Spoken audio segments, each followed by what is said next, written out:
నమస్తే, welcome to BRK news. నేను మీ మధు. మిత్రులారా, తెలంగాణ రాజకీయాల్లో పెను సంచలనం అనుకోవచ్చు. ఎందుకంటే పార్టీ పుట్టినప్పటి నుండి పార్టీ వాళ్ళిల్లు, ఇల్లే పార్టీ, పార్టీ ఆమె.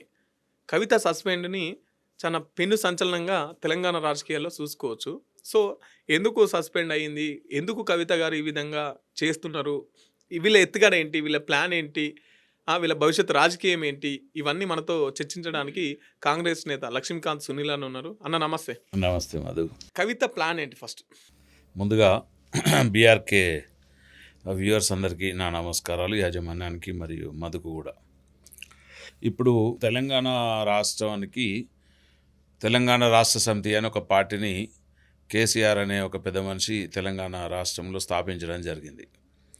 అయితే ఆ తెలంగాణ రాష్ట్ర సమితి అనేది 4.5 కోట్ల ప్రజల తెలంగాణ ప్రజలది అని నమ్మించి జెండా మోసింది ఒకడు, గద్దె కట్టింది ఒకడు, ఆ జెండా కోసం ప్రాణాలు ఇచ్చింది ఒకరు. ఏ ప్రమేయం లేకుండా 2006 వరకు అమెరికాలో హ్యాపీగా చదువుతూ ఆడుతూ పాడుతున్నటువంటి ఈ కవితమ్మ కానీ లేకపోతే కేటీఆర్ కానీ అరగేట్రం చేసి తెలంగాణ రాష్ట్ర సమితి అనే దాంట్లో వీళ్ళు మన చీమలు పెట్టిన పుట్టలో పాముల్లాగా తయారైనరు. వాస్తవంగా తెలంగాణ టీఆర్ఎస్ అలియాస్ బీఆర్ఎస్ నిజంగా ఇవాళ కేసీఆర్ గారు ఒక నిర్ణయం తీసుకొని కవిత గారిని సస్పెండ్ చేయడంతో కొంచెం రాష్ట్రంలో ఇవాళ హాట్ టాపిక్గా మారిపోయి ప్రతి ఒక్క ఛానల్ కూడా దీని మీద చర్చ పెట్టి చర్చలు నడిపిస్తూ ఉన్నారు. వాస్తవంగా ఇప్పుడు ఏమైపోయింది అంటే, తెలంగాణ పరిభాషలో చెప్పాలంటే కుక్కలు చింపిన విస్తారాకులాగా బీఆర్ఎస్ పార్టీ లేదా కల్వకుంట్ల కుటుంబం తయారైంది ఈరోజు. ఎందుకు కవిత గారు ఇప్పుడు ప్రతిపక్షాలంటే సరే, అధికార పార్టీ వాళ్ళు అంటే మాట్లాడవచ్చు, ఇంకా వేరే పార్టీ వాళ్ళు మాట్లాడవచ్చు, సొంత పార్టీపై నేతలపైనే ఎందుకు ఈమె ఆరోపణలు చేస్తుంది? అదే ఇప్పుడు కవితమ్మను వాస్తవంగా కేసీఆర్ గారు ఎప్పుడు సస్పెండ్ చేయాలంటే, మద్యం కుంభకోణంలో కేసులో ఇరుక్కొని ఒక లిక్కర్ క్వీన్గా ప్రపంచ దేశాలు చూసి అయ్యో చీ అనేక తరుణంలో ఎప్పుడో సస్పెండ్ చేయాల్సిన కేసీఆర్ పార్టీ నుంచి ఈరోజు సస్పెండ్ చేయడం జరిగింది. వాస్తవంగా నేను కేసీఆర్ గారు ఎంతో గొప్ప దార్శనికుడు, చాలా విలువలు కలిగినోడు అనుకున్నాం. కానీ చాలా విలువలన్నిటిని తొక్కిడిచిపెట్టి కేవలం నా కన్న కూతురు, కన్న బిడ్డ, పేగుబంధం అని చెప్పి కవిత తిహార్ జైల్లో చిప్పకూడు తింటా ఉంటే కనీసం చూడడానికి పోకుండా కొంచెం ట్రాజడీ మెయింటైన్ చేసిండు. ఆ తర్వాత ఆమె జైలు నుంచి రావడం, ఆయన దగ్గరికి పోవడం, ఆశీర్వాదాలు తీసుకోవడం, అంటే వాస్తవంగా ఇప్పుడు ఇది ఆ నలుగురులాగా తయారైపోయింది. ఇవల్ల కేటీఆర్, హరీష్ రావు, సంతోష్ రావు, కవితారావు. సో ఈ నలుగురిని మధ్యలో ఈ తెలంగాణ రాష్ట్రాన్ని విభజించుకొని ఎవరి వాటాలు వాళ్ళు పంచుకునే తరుణంలో ఓటమి పాలైపోయిన తర్వాత వాటాలు పంచుకునే క్రమంలో కొట్లాట మొదలైంది. ఇక్కడ వాస్తవంగా కవిత గారు ఇవాళ కేటీఆర్ మీద, హరీష్ రావు మీద, ఇండైరెక్ట్గా తన తండ్రి మీద కూడా వాస్తవంగా ఇవాళ కవిత అమెరికా నుంచి వచ్చిన వెంటనే ఈ ఆరోపణలు, అంటే ఆయన పక్కన ఉన్నటువంటి మెగా కృష్ణారెడ్డి అని, తర్వాత సంతోష్ రావు అని, హరీష్ రావు అని, ఈ పేర్లు చెప్పకుండా ఉంటే ఏమవునో తెలిసేది కాదు. కానీ ఆమె స్వయంగా, అంటే ఈమెకి ఎప్పటి నుంచి ఉంది కోపం, తిహార్ జైలుకు నేను వెళితే, అంటే జైలుకు వెళ్ళకుండా వీళ్ళకి ఆపే శక్తి లేదా, నన్ను బలిపశువుని చేసినారు, నేను జైల్లో చెప్పకూడదు తింటా ఉంటే వీళ్ళు చూసి ఆనందపడరు తప్ప నాకు బెయిలు తేలే. సో నన్ను అక్కడి దాకా పోయేదాకా చూస్తుంటే మా పరువు ఏంది, నా బ్రతుకేంది అనే ఆలోచనలో పడి ఎట్లాగూ తన జెడ కోతి వనమంతా జడగొట్టినట్టు నాదేదో అయిపోయింది కాబట్టి ఇలా వీళ్ళని వేయాలి. ఒక రకంగా చెప్పాలంటే కాంగ్రెస్ పార్టీకి కవిత ఇండైరెక్ట్గా సవాల్ విసురుతున్నట్టుగా మేము కాంగ్రెస్ నేతలను భావిస్తున్నాం. ఎట్లా అనంటే, ఇంకా సిబిఐ ఏంది, సిబిఐ దాకా పోతే లేట్ అవుతుంది కదా, మా నాన్నను వీళ్ళందరినీ ఇప్పుడే జైల్లో తోలొచ్చు కదా, ఎందుకు డిలే చేస్తున్నారు? ఆమె ఏమంటుందంటే, తెలంగాణ అంటే కేసీఆర్ అంటే తెలంగాణ, అది ఎప్పుడు వ్యక్తిని సిబిఐ ఎంక్వైరీకి వేస్తున్నాం అంటే తెలంగాణ అంతా బగ్గున మండొద్దా? ఎందుకు మండుతుంది, ఎట్లా మండుతుంది? అదేమన్నా సచ్చీలత కార్యక్రమమా, సత్యాగ్రహం కార్యక్రమమా, ఏం చేసిరని చెప్పి తెలంగాణ వీళ్ళు ప్రకటించొద్దా? ఎవరు ప్రకటిస్తారు? ఎవడు రావాలి, ఎందుకు రావాలి? తెలంగాణ ప్రజలు ఏమన్నా అంత పిచ్చోళ్ళ? అంటే వాస్తవంగా ఇలా కాంగ్రెస్ అధికారంలో ఉంది. కాంగ్రెస్ అధికారంలో లేకుండా కేసీఆర్ ముఖ్యమంత్రి అయి కేసీఆర్ మీద కేసు అయితే కూడా కేసీఆర్ ప్రజలు రారు. తెలంగాణ ప్రజలు చాలా చాలా సచ్చీలు. ఇవాళ కవితమ్మ తెలంగాణకు మొదటి మహిళగా చెప్పుకున్నాడు కేసీఆర్. ఎట్లా అనంటే తెలంగాణ తల్లి విగ్రహాన్ని కూడా తన కూతురు రూపంలో తయారు చేసుకున్నాడని మందకృష్ణ గారు చాలాసార్లు విమర్శించడం జరిగింది. అది వాస్తవం కూడా. ఇవాళ కవితమ్మ ఫోటో ఇట్లా తెలంగాణ తల్లి విగ్రహం ఇట్లా పెట్టి చూస్తే రెండు పోలికలు ఒకే తీరుగా ఉండే. అంటే కేసీఆర్ ఎంత అహంకారి. కేసీఆర్ ఈ తెలంగాణ రాష్ట్రాన్ని తన బిడ్డ రూపంలో ఒక విగ్రహాన్ని చేపించుకొని సో ఆయన చేయాల్సిన పాపాలలో ఇది మిగిలింది అనేది లేదు. కర్ణుడి సావుకు 1,00,000 కారణాలు అన్నట్టు ఇవాళ కేసీఆర్ అనేటోడు ఫామ్ హౌస్లో పడుకొని తన ఆరోగ్య రీతిగా లేకపోతే తను మానసికంగా కుంగిపోతూ రాజకీయంగా వంగిపోతూ చాలా ప్రాబ్లమ్స్లో ఫేస్ చేస్తూ ఉన్నాడు. వాస్తవంగా కూడా అందుకే అంటారు చెరపకురా చెడేవని. ఇవాళ మీరంతా చెరిపినరు, మీరు చెడిపోతున్నారు. ప్రజలు వాస్తవంగా మిమ్మల్ని నిజంగా ఇన్ని చేసిన పాపాలకు ఇవాళ తెలంగాణలో వారి హయాంలో కానీ ఒక్క స్కామ్ చెప్పండి, ఏం లేదు. కనీసం పోరగాళ్ళు రాసుకొని చదువుకుంటే కూడా పరీక్షలు లీక్ చేసిర్రు. ఒక ప్రాజెక్టును కడితే ప్రాజెక్టు సొమ్మునంతా తిన్నారు. ఇవాళ అవినీతి జరగలేదు, మా అయ్య సచ్చీలుడు, మా ఇల్లు సత్యహరిచంద్రుని ఇంటి పక్కన ఉన్నట్టుగా చెప్తా ఉంది కవితమ్మ కేవలం ఒక ఇంజనీరు మీదనే వాళ్ళు రైడ్ చేస్తే 200 నుంచి 400 కోట్ల రూపాయలు ఆఫ్టర్ ఆల్ ఒక ఇంజనీర్ ఇంట్లో దొరికినాయి. అంటే మీ ఇంట్లో ఎంత ఉన్నట్టు? ఇవాళ నిజంగా మీరు సచ్చీరులు అయితే సిబిఐ నా మీదే అని హరీష్ రావు కోరుకోవాలి, సంతోష్రావు కోరుకోవాలి, కేటీఆర్ కోరుకోవాలి, కేసీఆర్ కోరుకోవాలి, కవితమ్మ కూడా కోరుకోవాలి. ఇవాళ మీకు ఈ భోగాలు ఎక్కడి, భాగ్యాలు ఎక్కడి, మీ బతుకులు ఎంత? ఇందాక నేను కారులో వస్తూ వీడియో వింటున్నా కవితక్కది. తను ఏమంటుంది, నా పెళ్ళి జరిగేటప్పుడు మా నాన్న ఆర్థిక పరిస్థితి ఏంది నాకు తెలుసు. మరి నిజంగా నీ పెళ్ళప్పుడు అట్లున్నోళ్ళు ఇవాళ మీరు విమానాలు కొనుక్కొని విమానాలలో తిరిగి సొంత విమానాలు కొనుక్కొని ఎవడబ్బా సొమ్ము అని చెప్పేసి ఇదంతా గులుకుతూ ఉన్నారు. మీరు ఇదంతా దేశాలు తిరుగుతూ ఉన్నారు. ఇవాళ మీ పిల్లలు అమెరికాలో చదవాలి, తెలంగాణోడి పరిస్థితి ఇక్కడనే ఉంటుంది. మీరు బాగా భోగభాగ్యాలు అనుభవించాలి. హరీష్ రావు బిడ్డ అమెరికల్నే, కేటీఆర్ బిడ్డ అమెరికల్నే, కేటీఆర్ కొడుకులు అమెరికా. అంటే ఎవరిని సొమ్ము ఇదంతా, ఎవడబ్బా సొమ్ము?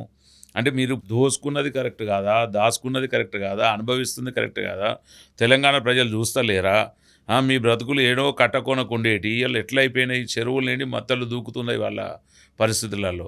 కనుక ఇవన్నీ పాపాలు చేసినాక ఇంకొకటి, ఇవాళ మా నాన్న మీద సిబిఐ కేసు, మా నాన్న సచ్చీలుడు, ఇవాళ హరీష్ రావు దొంగ, సంతోషరావు దొంగ, మేఘా కృష్ణారెడ్డి దొంగ అనే నైతిక హక్కు కవితకు లేదు. ఎందుకు లేదంటున్నానంటే నువ్వు ఆల్రెడీ జైలుకు పోయి నీ పరిస్థితి ఏందో దేశ ప్రజలందరూ చూసారు. తిహార్ జైలు తెలంగాణ ప్రజల, ముఖ్యంగా చెప్పాలంటే మహిళా లోకం యొక్క పరువు తీసిన మహిళ. ఇదే నువ్వు కేసీఆర్ కూతురుగా ఉన్నప్పుడు మన గవర్నర్ గారు ఉండే మహిళా తమిళసై కంటే అసలు గవర్నర్ ఈమెనా అన్నట్టుంటుండే మొదటి మహిళగా. సో ఆ రకంగా మీరు అన్ని పదవులు అనుభవించిర్రు, అన్నీ చేసి ఇలా జైలుకు పోయి వచ్చినాక అసలు ఈ అవినీతిలో కూరుకుపోయిన వీళ్ళు నోరు మూసుకొని మెడలు వంచుకొని జైళ్ళకు పోయి శిక్ష అనుభవించి తెలంగాణ ప్రజల ముందు ముక్కు నేలకు రాయాలి తప్ప ఇంకా తెలంగాణ ప్రజలను ఏదో రెచ్చగొట్టనీకి లేకపోతే రాజకీయ పార్టీలను ఏదో రెచ్చగొట్టనీకి మాట్లాడితే మాత్రం తెలంగాణ ప్రజలు రాళ్లతో కొట్టి తరిమి కొట్టి పంపిస్తారు. ఇప్పుడు కాంగ్రెస్ పార్టీ వాళ్ళు ఆరోపణలు చేసేది అదే, బీజేపీ పార్టీ వాళ్ళు ఆరోపణలు చేసేది అదే, కాళేశ్వరం ప్రాజెక్టులో అవినీతి జరిగిందని. 100% సొంత పార్టీ వాళ్ళు కూడా ఇలా హరీష్ రావు ఉన్నాడు అని చెప్పేసి ఈమెనే మాట్లాడుతుంది కదా. అదే కదా వాళ్ళకు ఉన్నటువంటి, అంటే ఒక రకంగా చెప్పాలంటే ఈ సిబిఐ, ఇప్పుడు నేను ఒకటే అడుగుతున్నా, గుమ్మడికాయ దొంగలు అంటే భుజాలు ఎందుకు పట్టుకోవాలి? నిజంగా ఇవాళ మీరు సచ్చీరులే.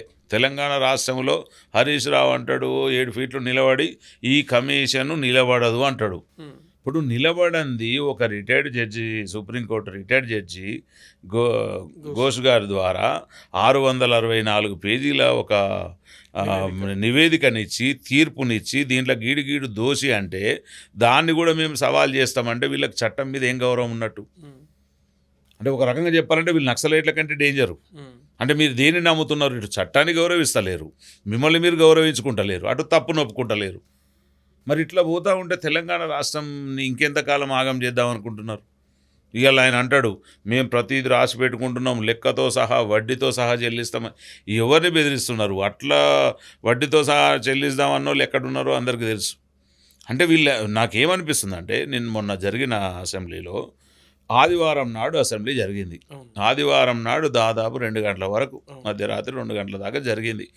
ఇది చాలా ఇంపార్టెంటు అయిన విషయం అని చెప్పేసి ముఖ్యమంత్రి గారు లేచి అంతా మాట్లాడుతూ ఉంటే, ఇక్కడ బీఆర్ఎస్ దొంగలే, బీజేపీ వాళ్ళు కూడా దొంగలే. బీఆర్ఎస్ వాకౌట్ చేయగానే బీజేపీ ఎట్లా వాకౌట్ చేస్తుంది? అంటే కనీసం ఈ కాళేశ్వరం 1,00,000 కోట్ల వ్యవస్థ ఏం జరిగింది అనే దాని మీద మాట్లాడదామంటే, సిబిఐకి ఎంక్వైరీ చేస్తున్నాం అని చెప్పనీకి అసెంబ్లీ పెట్టిరా? ఇప్పుడు సిబిఐ కంటే మనం ఏం చేసినాం వాస్తవంగా, ఎలా హౌస్ నడుస్తుంది. హౌస్లో ఉన్నటువంటి 119 మంది ఎమ్మెల్యేలు, సో వారి వారి అభిప్రాయాల ప్రకారంగా మనకి ఇది రాష్ట్రంలో ప్రధాన సమస్య, పెద్ద కుంభకోణం. ఇలా కాళేశ్వరంలో పిల్లలు గుంగిపోయి అది నీళ్లకు పనికి రాకుండా 1,00,000 కోట్లు పెట్టి కట్టిండు పెద్ద మనిషి. మరి ఇదంతా నిరుపయోగంగా ఉంది. ఈ 1,00,000 కోట్లు ఏమైనట్టు, మనం ఏం చేద్దాం, దీని మీద ఎంక్వైరీ చేద్దామని చెప్పేసి ముఖ్యమంత్రి గారికి అధికారం ఉంది. ఒక్కడే రాసుకొని దాని మీద చేయొచ్చు. కానీ చట్టం ముందు పెట్టి చట్టసభలో దీని మీద ఒక నిర్ణయం తీసుకుందామంటే బీజేపీ వాళ్ళు ముందుకు రారు. బీజేపీ వాళ్ళు ఏమంటారు, మీరు ఏం చేయాలో మమ్మల్ని అడిగితే మేము ఎందుకు చెప్తామంటే, మరి ఎందుకు సంకనా కనుక గడ్డివి కనుక మీరు అసెంబ్లీకి రావాలి ఎందుకు? అసెంబ్లీకి ఎమ్మెల్యేగా ఎన్నికైంది ఎందుకు? అసెంబ్లీ నుంచి నెల కింద జీతాలు ఎందుకు తీసుకుంటున్నారు? అంటే ఒక మాట చెప్పడానికి కూడా మీకు ఇష్టం లేదు. ఆ ఏలేటి మహేశ్వర రెడ్డి అనేట ఆయన పెద్దగా మాట్లాడతాడు. నీకు సబ్జెక్ట్ ఇచ్చి సబ్జెక్టు మీద మాట్లాడవా అంటే, బీఆర్ఎస్ ప్రేమతోని రేవంత్ రెడ్డి గారి మీద అక్కసుతోని మాట్లాడితే ముఖ్యమంత్రి గారిని పాయింట్అవుట్ చేస్తుండు. పాయింట్అవుట్ చేయడానికి నీకు ఒక సమయం పెట్టుకో, కానీ మాట్లాడుతున్న సబ్జెక్టును డివైడ్ చేసే రైట్ ఎక్కడిది? హరీష్ రావు గారిని సబ్జెక్టు మీద మాట్లాడమంటే ఆయన డివైడ్ చేస్తాడు, వీళ్ళు డివైడ్ చేస్తారు, తర్వాత ఇద్దరు తోడు దొంగల్లాగా వాకౌట్ చేసి వెళ్ళిపోతారు. అంటే ఇప్పుడు దీన్ని తప్పనే దమ్ము కూడా లేదా? అంటే ఇప్పుడు ఈ దొంగలే దొరికిరా మీకు? బీజేపీకి ఇవ్వాలా, బీఆర్ఎస్ దొంగ పార్టీ కావాలా? అంటే ఈ నిజంగా బీఆర్ఎస్కు మేము సపోర్ట్ చేయకపోతే రేపు మాతో కలవరు, మాతో కలుపుకుందాం అని చెప్పేసి బయటకు పోయి చట్టాపట్టాలు వేసుకుంటున్నారు. ఏమన్నా అంటే ఒక మాట అంటారు, ఎందుకు కాలయాపన చేసినారు? బీజేపీ వాడు అడిగే క్వశ్చన్ ఒకటే, 20 నెలలుగా కాలయాపన. వల్ల ఒక చట్టం ఉంటుంది, చట్టం ప్రకారంగా ఒక కమిషన్ నిర్ణయిస్తే కమిషన్ ఎన్ని రోజులు ఎంక్వైరీ చేస్తుంది? అది ఏమన్నా చిన్న కేసా? వారంలో ఓడికి 10-12 నెలలు వాళ్ళు ఎంక్వైరీకే పట్టింది టైం. సో దాన్నంతటిని చట్టం గురించి ఆలోచించకుండా ఈ రకంగా చేస్తున్నారు.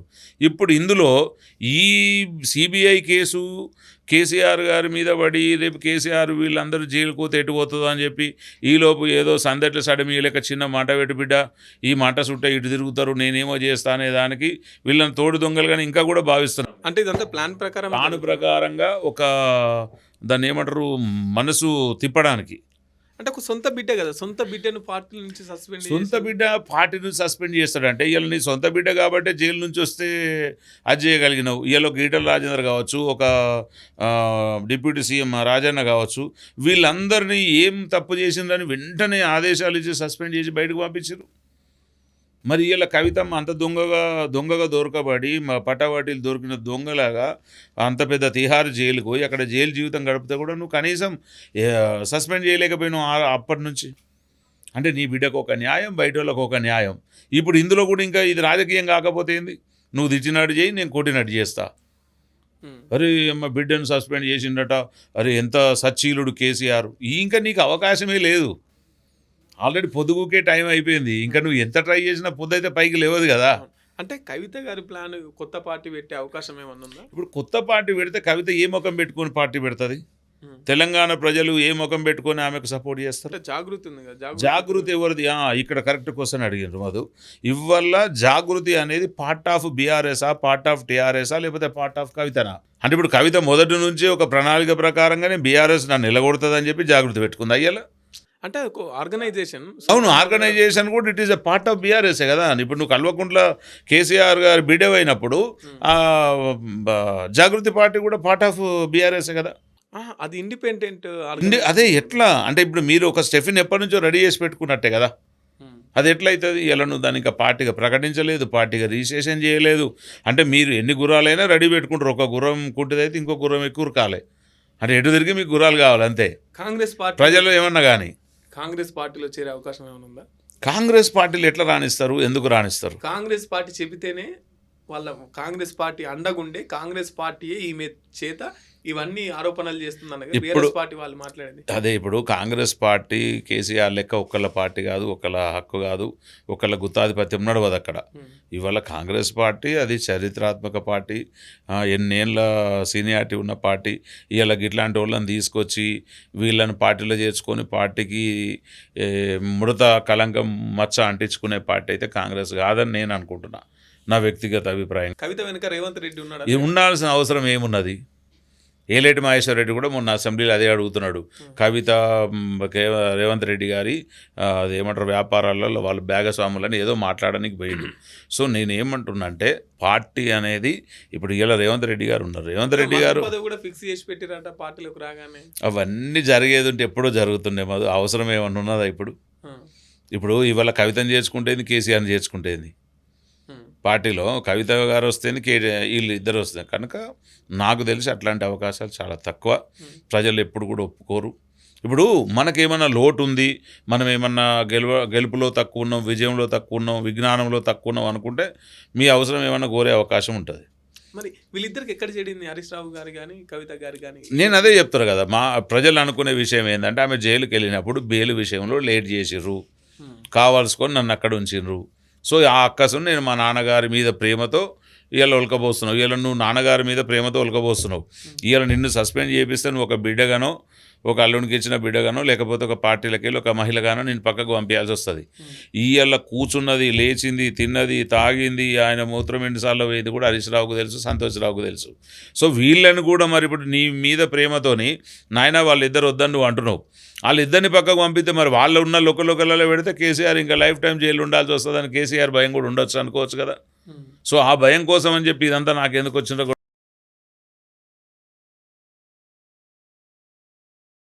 నేను ఏమంటున్నా, ఇది అయ్యా కొడుకు బిడ్డ ముగ్గురు కలిసి ఆడుతున్న నాటకం. ఇందులో హరీష్ రావు ఏమైనా బలిపశువు కాబోతున్నాడా? హరీష్ రావు గారు బలిపశువు కావడానికి ఆయనను కూడా ఎవరు రక్షించలేరు. ఆయన సంతకాలు ఉన్నాయి, మంత్రివర్గంలో ఉన్నప్పుడు దాదాపు 674 కోట్ల ఫైళ్ళ మీద సంతకాలు పెట్టినవాడు కదా హరీష్ రావు. సో ఆయనను మనం ఏ రకంగా ఎవరు తప్పించగలుగుతారు? 100%. ఇందులో ఇప్పుడు ఆల్రెడీ కవిత కేసు క్లోజ్ అయింది. ఇప్పుడు ఫోన్ ట్యాపింగ్ కేసులో ఇరుక్కోవాల్సిందే, రేసింగ్ కేసులో ఇరుక్కోవాల్సిందే, ఇటు వచ్చేస్తే కాళేశ్వరం కేసులో ఇరుక్కోవాల్సిందే. సో ఏ ఒక్క కేసులో కూడా కల్వకుంట్ల ఫ్యామిలీ అనేది బతికి బట్టగడుతుంది, బయటకు వస్తుంది అనేది ఏ కోశాన లేదు. ఇలా సిబిఐ చేసే వరకు మీరు సచ్చీరులు అయితే ఎందుకు భయపడుతున్నారు? తెలంగాణ ప్రజలందరూ అడిగేది అదే. ఇలా సింపుల్గా తీసుకెళ్ళి కవితమ్మ ఫ్లెక్సీలన్నీ గాలబెడుతున్నారు, హుజురాబాద్, సిద్దిపేట, ఆ సరౌండింగ్లంతా ఆల్రెడీ షురూ అయింది. ఇప్పుడు వీళ్ళు అదే బీఆర్ఎస్ పార్టీ వాళ్ళకి ఆలబెడుతున్నారు. మరి సొంత కూతురును కట్టెల్లో ఆలబెడుతుంటే, పెట్రోల్ పోసి ఆలబెడతా ఉంటే తండ్రి ఎట్లా ఊరుకుంటాడు? ఫ్లెక్సీగా. కనుక ఇదంతా వీళ్ళు రాజకీయంగా దేనికైనా బరిదెగిర్చున్నారు. ఇప్పటికైనా వాళ్ళ పాపాలు ఒప్పుకోవాలి. తెలంగాణ ప్రజల ముందుకు వచ్చి దోచుకున్న దొమ్మును, దాచుకున్న సొమ్మును, దోపుడు సొమ్మును తెలంగాణ ప్రజలకి ఇవ్వాలి. ఇవాళ ఒక్కటే మాట, మధు 1,00,000 కోట్లు పెట్టి ఒక ప్రాజెక్టు కట్టినావు. ప్రాజెక్టు నిజంగా ఒక దేవాలయంగా భావించాలంటే అది నిజంగా సచ్చీలతగా ఉండాలి. కానీ ఇవాళ పిల్లర్లు గుంగిపోయి హరీష్ రావు గారు అంటున్నారు మొన్న 200-300 కోట్లు పెడితే 3 పిల్లర్లు అవుతాయట. ఇప్పుడు ఆయన ఒక ఇల్లు కట్టుకున్నాడు, 3 పిల్లర్లు గుంగుతాయి, 3 పిల్లర్లు సరి చేసుకుంటే బిల్డింగ్ ఉంటుందా? National dam safety authority NDSA అని ఉంటుంది. వాళ్ళు వచ్చేసి అది పనికిరాదు, ఆ ప్రాజెక్ట్ ఇలా ముట్టుకుంటే నాశనం అవుతుందని ఒక పక్క మొత్తుకుంటా ఉంటే వీళ్ళే కౌబాయ్ అయిపోయి, ఈయననే ఇంజనీర్ అయిపోయి, ఈయననే ఫోర్మెన్ అయిపోయి సిమెంట్ ఎంత కలపాలి, ఉసుక ఎంత కలపాలి, పిల్లర్ ఎక్కడ వేయాలి, గూగుల్ మ్యాప్ల మీద దాన్ని నిర్మిస్తే నిలబడుతుంది ఆ ప్రాజెక్ట్. మన కళ్ళతో చూసినాం మొన్న ఇదే పోచారం ఆ డ్యాము కేవలం వరద నిండి డ్యామ్ పైనుంచి బొర్రితే కూడా చెక్కు చెదరకుండా, ఒక్క తులం సిమెంట్ కూడా ఊడిపోకుండా డ్యామ్ అంత ఖచ్చితంగా ఉంది. అది ప్రాజెక్టులను దేవాలయాలుగా అనుకోవాలంటే కట్టినోని ఘనకీర్తి అక్కడ ఉంటుంది. మీ అవినీతి సొమ్ములా ఒక్కొక్క ఇంజనీర్ 300-400 కోట్లు 500 కోట్లు సంపాదించుకున్నాడు అంటే వాడు కిందోడు, కంచె చేను వేసినట్టు. మీ బతుకులు ఎక్కడ? మీరు ఏం చేద్దాం అనుకున్నారు ఈ డబ్బులతోని? ఇలా నిజంగా కవిత మీద సిబిఐ ఎంక్వైరీ మొదలు పెడితే కవిత ఆస్తులు ఎక్కడెక్కడ దాచిపెట్టుకున్నది బయటపడదా? ఎక్కడిది మీకు అంత ఆస్తులు? ఎక్కడి మీకు అన్ని కోట్ల వజ్ర వైడ్యూర్యాలు ఎక్కడి? మీ అంత ఆస్తులు అంతస్తులు ఎక్కడి? మీ రాజభవనాలు ఎక్కడి? మీ ఫామ్ హౌజులు ఎక్కడి? సో ఇదంతా తెలంగాణ ప్రజల సొమ్ము దోసుక తిన్నారు, దోపుడు సొమ్ము పంచుకున్న దొంగలు వీళ్ళు. ఇప్పుడు ఈ కాళేశ్వరం కమిషన్ ముచ్చట సిబిఐకి అప్పగిస్తున్నామంటే దాంట్లో ఈటల రాజేందర్ కూడా బలి కాబోతున్నాడా? ఇప్పుడు ఈటల రాజేందర్ గారు బీజేపీలో ఉంటాడా, బీఆర్ఎస్లో పోతాడా, కాంగ్రెస్లో పోతాడా, అసలు బయటకు పోతాడా తెలియదు. ఆయన కోసం సిబిఐకి ఇవ్వాల్సిన అవసరం లేదు. సో ఎవరైనా దొంగను రక్షించాలి, దొంగని రక్షించబడతా అనుకోవడం అయితే ముమ్మాటికి తప్పే. ఖచ్చితంగా దోషులు శిక్ష అనుభవించాల్సిందే. ఇది మామూలు ప్రాజెక్టు మోసం కాదు. చాలా పెద్ద ఎత్తున దగాకోర్ రాజకీయాలు చేసి ఆ ప్రాజెక్టును కట్టిండ్రు. నిజంగా మనం ఒక మాటలో చెప్పాలంటే దేవుడు అనేవాడు ఉన్నాడు. వీళ్ళ పాపాలు ఎంతో దూరం. వీళ్ళు ఏమనుకున్నారంటే మేము 10-20 ఏళ్ళు వేసి వెళ్ళిపోయినాక ఓ 10 ఏళ్ళకి 20 ఏళ్ళకి కూలిపోతే ఏమైందిలే అనుకొని కట్టిన దొంగలు వీళ్ళు ప్రాజెక్టును. నిజంగా ప్రజా సంక్షేమం కోసం కొన్ని వందల సంవత్సరాలు ఉండాలనుకుంటే ఏ ఒక్క దగ్గర కూడా వీళ్ళు కాంప్రమైజ్ కావద్దు. కానీ ఎందుకు కాంప్రమైజ్ అయినరు? అవినీతి సొమ్మును భాగాలు వేసుకొని విభాగాలు చేసుకొని పంచుకున్నారు వీళ్ళు. ఇవాళ గొడవ కూడా ఎక్కడ వస్తుందంటే మాది కేవలం ఆస్తి పంపకాల కాడనే వస్తుందని తెలంగాణ ప్రజలందరూ గుసగుసలాడుతున్నారు. అంటే నీ వాటెంత, నా వాటెంత, నీ వాట ఇట్లా అయిపోయింది, ఇప్పుడు ముసలైన మంచాన పడ్డాడు. ఒక్కొక్కరిని టార్గెట్ చేసుకుంటూ వస్తుంది కవిత.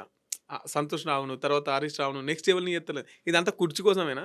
ఎస్, ఇప్పుడు కవితకు కుర్చీస్తారు వస్తుంది అనేది అయితే నమ్మలేం మనం. ఒకవేళ నిజంగానే కవితమ్మ తెలంగాణ రాష్ట్రంలో ఒక మహిళగా నేను పోరాడుతానంటే ఆమె మెడలో మద్యం కుంభకోణం బోర్డు అయితే వేలాడుతూ ఉంటుంది. ఒకవేళ కేసులను పట్టించుకోనోళ్ళు ఎవరన్నా ముందుకొస్తే చెప్పలేం. ఇవాళ మనం తమిళనాడులో కరుణానిధి కూతురు కనిమొళి, సో ఆమె విషయంలో కూడా ఈనాటికి కూడా ఆమె దేంట్లో రాణించలేకపోతూ ఉంది. ఆమె ఒక కేసులో జైలుకు పోయి వచ్చింది కదా రాజా గారితో కలిసి. సో ఇప్పుడు ఈమె గారు కూడా కేసులో పోయి వచ్చింది కాబట్టి తెలంగాణ ప్రజలు ఎప్పుడు కూడా హర్షించరు. సరే, ఇవాళ కేసీఆర్ గారి గురించి తీసుకుంటే కేసీఆర్ గారు ఏమైనా తెలంగాణలో అన్నా హజారైనా, మరి ఎందుకు కేసీఆర్ గారిని ప్రజలు ఎన్నుకొని 14 ఏళ్ళు పోరాటం చేయించుకొని తెలంగాణ తెచ్చుకున్నారంటే ఈ అంశం మనది అవసరం కాబట్టి ప్రజలు ఎవరు ఆయన పిలిచి ఎన్నుకోలే.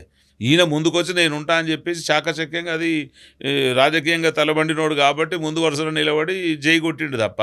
ఇలా చాలామంది అంటారు కేసీఆర్ సావు నోట్లో తలబెట్టింది. సావు నోట్లో తలబెట్టినప్పుడు ఎట్లా బయటకు వస్తాడు? అసలు సావు లేదు, తల లేదు, ఏం పోరాటం చేసిందంతా దళిత బహుజనులే, చచ్చిపోయిందంతా కూడా దళిత బహుజనులే. కేసీఆర్ కుటుంబంలో కానీ, కల్వకుంట్ల కుటుంబంలో కానీ, ఒక దొరల కుటుంబంలో ఎవడైనా చచ్చిపోయినట్టు ఉంటే ఒక్కటి చూపించండి. అంటే ఇదంతా సిబిఐ భోగాలు. ఇవాళ ఇప్పుడు పార్టీ ఉంది మధు, తెలంగాణ బీఆర్ఎస్ పార్టీ లేకపోతే టీఆర్ఎస్ పార్టీ అనేది ఉంది. ఈ పార్టీలో ఎంతోమంది ఉద్యమకారులు ఉన్నారు, మహిళలు ఉన్నారు, పెద్ద పెద్ద మనుషులు ఉన్నారు, పెద్ద పెద్ద ఇంటెలిజెన్స్ ఉన్నారు. కానీ పదవులు మాత్రం ఒక సంతోష్ రావుకి వస్తుంది, ఒక కవితారావుకి వస్తుంది, హరీష్ రావుకి వస్తుంది, కేటీఆర్కి వస్తుంది, కేసీఆర్కి వస్తుంది. ఈ 5 పదవులు పక్కా పంచ్. అంటే ఇప్పుడు మీరు నిజంగా ఈ సొమ్ము విభాగించుకుంటా తిన్నది మీరే, ఈ ప్రభుత్వ అధికారాన్ని అనుభవించుకున్నది మీరే. ఈ ప్రభుత్వంలో 9.5 సంవత్సరాలు తెలంగాణ ప్రజలను రాళ్ళల్లో పల్లెరగాయల బొరించి ఎవరిని ఎక్కడ ఎంతమంది ఉసురు, ఎంతమంది కళకళ, ఎంతమందిని ఇబ్బంది పెట్టి వీళ్ళు ఇలా ఆ రాజకీయ పీఠం మీద కూర్చున్నారు. ఇవాళ అదే వాళ్ళకు బలిపీఠమైంది. ఖచ్చితంగా ప్రజలు మాత్రం రాళ్లతో కొట్టి తరిమే రోజు ముందున్నది. ఎవరిని వదిలిపెట్టరు. వీళ్ళకి ఇంకా అవకాశం అనేది లేదు. బీఆర్ఎస్ పార్టీ అనేది వాళ్ళే ఒకదానికి అగ్గిపెట్టుకొని దాన్ని దహనం చేసుకోవడం తప్ప నిలబడి మాత్రం ఏం చేయలేరు. ఇవాళ బీఆర్ఎస్ అనే పార్టీ ఒకవేళ ఉండాలనుకుంటే ఆమె క్లియర్గా అంటుంది, స్థానిక సంస్థలలో మా పార్టీ పోతే పోని ఉంటుండని. అంటే నువ్వు నిజంగా తను చెడ్డ కొద్ది వనమంతా చెడగొట్టినట్టుగానే కవిత గారు మాట్లాడుతున్నారు. సో ఏ కోశాన కూడా ఆమెకు ఎలాంటి అభిప్రాయం కానీ, వాళ్ళ తండ్రి కానీ, అన్న కానీ ఎవరి పట్ల కూడా ఏది లేదు. తెలంగాణ రాష్ట్రంలో ఆడబిడ్డలకు ఎంత గౌరవం ఇచ్చి వాళ్ళ ఇంట్లో రక్షాబంధన జరుపుకోలేదు. ఇంట్లో నిజంగా ఎవరైనా పోతే రక్షాబంధన ఆపుకుంటారు. ఆ రక్షాబంధన కూడా లేని, అంటే నిజంగా వీళ్ళు సమాజానికి ఏం సంకేతం ఇస్తారు? ఇలా పెద్దగా ఒక మంత్రి బిడ్డగానో, ముఖ్యమంత్రి బిడ్డగానో, రాజకీయ నేతగానో మీరు ఎవ్వరికి మీరు ఏం మార్గదర్శకంగా బతకదలుచుకున్నారు? మార్గదర్శనమే లేదు. సో మీరు టోటల్గా మొత్తం బరిదెగించి తెలంగాణ ప్రజల ముందు ఆస్తుల పంపకాల కోసం కొట్లాడుతూ తన మన బావ అన్న తండ్రి అనే గౌరవ మర్యాదలు లేకుండా కేవలం బజారుకు ఎక్కుతున్నారు. కాబట్టి ఇక వీళ్ళ బతుకు బజారు పాలే. తెలంగాణ ప్రజలు ఖచ్చితంగా ఏ కోశాన కూడా ఎప్పుడూ నమ్మరు. అంటే ఒక సిబిఐ నుండి తప్పించుకోవడానికి కేసీఆర్ ఆడుతున్న గేమ్ అంటారు. ఎస్ అంటే ప్రజలలో ఇంకా నేనేదో సచ్చీలత పొంది మా నాన్నకు ఆమె నేను మాట్లాడుతుంటే చాలా నవ్వు వచ్చింది నాకు. మా నాన్నగారికి సిబిఐ ఈ కేసు అంటే ఒక్కడు మాట్లాడా? మరి అదే తిహార్ జైలుకు పోయినాడు, మీ నాన్న గుర్తుకు రాలేదా నీకు? ఆ జైల్లో జైలు కూడా తింటుంటే మీ నాన్న గుర్తుకు రాలేదా? సో నువ్వు తప్పు చేసేటప్పుడు మా నాన్న జైలుకు పోతాడేమో అని చెప్పి గుర్తుకు రాలేదా? నువ్వు సొంత కట్టుకున్న నీ భర్త నీకు గుర్తుకు రాలేదా? కన్న పిల్లలు గుర్తుకు రాలేదా? అంటే వీళ్ళు ఒక గుడ్డెద్దులాగా చేనులో పడి తిన్నట్టు తినడం మాత్రమే తెలుసు తప్ప జరగబోయే పరిణామాలు ఇట్లుంటాయి అనేది ఇప్పుడు కళ్ళు తెరుస్తున్నారు. కనుక తెలంగాణ ఎవ్వడయ్యా జాగిర్ కాదు. తెలంగాణలో ఎవరైనా ఏ ముఖ్యమంత్రి అయినా ఎంత ఉన్నతమైనోడైనా తప్పు చేస్తే గడ్డి మేయాల్సిందే. చట్టం మాత్రం తన పని తను చేసుకుపోతుంది. కక్ష సాధింపు చర్యలు అని ఒక కొత్త నాటకం లేపిరు. కక్ష సాధింపు చర్యలు చేస్తారు రేవంత్ రెడ్డి గారు 2 నెలల నుంచే మొదలు పెట్టకపోయినాడు. ఆయన మీద పెట్టిన కక్ష ఈ భారతదేశంలో రాష్ట్ర రామాయణం అంత ఇబ్బందులు పెట్టిరు ఆయన. మరి ఆయన ఎందుకు ఊకున్నాడు? ఇప్పటికి కూడా అంత పెద్ద ఫైలు పట్టుకొని మీరేమంటారు, మీరు ఏం చేద్దాం, మీ అభిప్రాయం చెప్పండి అంటే కనీసం బీఆర్ఎస్ వాళ్ళు వేసి మా తప్పేమైంది, మీరు ఎంక్వైరీ చేయండి, మేము సచ్చీలత చేసుకుంటాం, లేదంటే అందరం పోదాం పండి ప్రాజెక్టు కాడికి, అప్పుడు కట్టిన ఇంజనీర్ల కాడికి పోదాం పండి, దానికి రీడిజైన్ ఏమన్నా అవకాశం ఉంటుందా, దాన్ని ఏమన్నా మళ్ళీ మనం రీయూజ్ చేసుకోవచ్చా అనే మాట ఒక్క నోట్లోకి వెళ్ళి రావట్లే. డబ్బులు తిన్నాం, మా పని అయిపోయింది, బ్యాగులు చదువుకున్నాం, మేము వెళ్ళిపోవాలి. సో ఖచ్చితంగా తప్పు చేసినవాడు మాత్రం అనుభవించక తప్పడు. వాళ్ళ పాపం పండింది, వాళ్ళ బ్రతుకులు కుక్కలు చింపిన విస్తారలాగా అయింది. ఇంకా ముందు జరగబోయే పరిణామాలు తెలంగాణ రాష్ట్రంలో ఒకప్పుడు గొప్ప ఫ్యామిలీగా చెప్పుకున్న వాళ్ళు ఇలా నీచ ఫ్యామిలీగా చెప్పుకుంటారు. అదే జరుగుతుంది అక్కడ. ఓకే థ్యాంక్ యూ అన్న. థ్యాంక్ యూ సార్, మంచి విశ్లేషణ. సో చూసారు కదండి, ఇది వాటి స్పెషల్ పాడ్కాస్ట్. చూస్తూనే ఉండండి బీఆర్కే న్యూస్ తెలుగు సత్తా. Thank you.